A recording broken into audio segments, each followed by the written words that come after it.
Avant, je ne comprenais pas pourquoi Jésus-Christ disait que sans la sanctification personne ne pourrait voir le Seigneur. Parce que ce verset, tel qu'il est écrit là, fait penser que si quelqu'un n'est pas totalement saint, il ne pourra pas voir le Seigneur. Alors que nous savons que dans l'Ancien Testament, à partir du moment où un sacrifice était posé sur l'autel, il était sanctifié.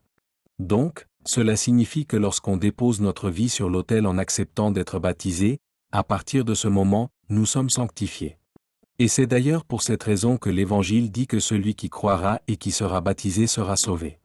Parce que le baptême représente la mort et la résurrection de Jésus-Christ, et donc l'œuvre qu'il a accomplie sur la croix par obéissance à son Père.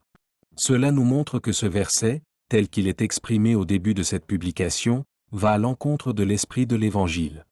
Parce que l'Évangile est catégorique sur le fait que c'est uniquement par la foi que nous pouvons hériter du royaume de Dieu, et non par nos œuvres. En réalité, les œuvres sont le résultat de notre appartenance à Jésus-Christ, elles sont, en effet, le fruit de notre appartenance à Jésus-Christ. Et elles viennent de ce que nous avons été greffés en Jésus-Christ. Donc, à partir du moment où nous offrons notre vie sur l'autel, nous sommes sanctifiés.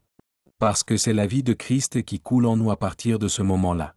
Nous sommes donc sanctifiés par son sang. Cela nous montre que la sanctification ne vient pas de nous, mais elle est devenue possible parce que Jésus-Christ a tout accompli à la croix. En effet, celui qui croit au Fils n'est pas condamné. Mais celui qui ne croit pas, celui-là est déjà condamné parce qu'il n'a pas cru au Fils unique de Dieu. Évangile de Jean, chapitre 3, verset 18. Par contre, pour que la sanctification accomplisse pleinement son œuvre, il faut laisser notre vie sur l'autel. En effet, le Christ a aimé l'Église. Il s'est sacrifié pour elle afin de l'amener à une vie pure et sainte. C'est pour cela qu'il l'a mise à part, consacrée, purifiée, lavée à grandes eaux en lui donnant sa parole.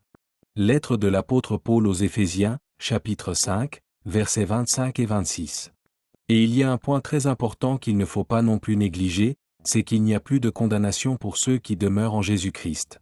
Donc, cela signifie que, même si un chrétien n'est pas à 100% parfait, il sera malgré tout sauvé, tant qu'il reste ferme dans la confiance qu'il a placée dans le Christ, qui est notre justice.